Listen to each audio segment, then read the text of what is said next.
You know, these days it's quite rare to see a young wine with a lot of sediment in the bottom of the bottle. Now, let's talk about what sediment is. Sediment in red wine is a combination of colour, tannin and protein and acid.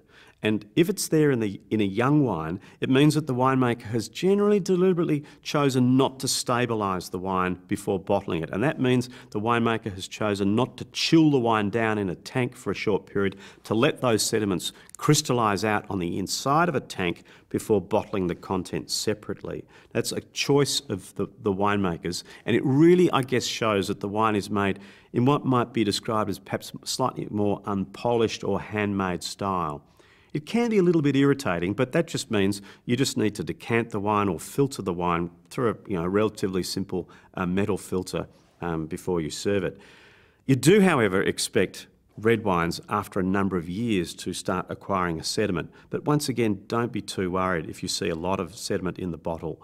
What I would tend to do is, if I'm taking a wine out of a cellar, just checking how it's going to be and do I need to stand it upright before serving? All you simply do is you take the bottle out of the cellar and hold it in front of a bright light. That way you can see straight through at the bottle itself, see where the sediment is. And generally speaking, if there's a lot of sediment in that bottle, you just need to stand it upright for maybe an hour or two.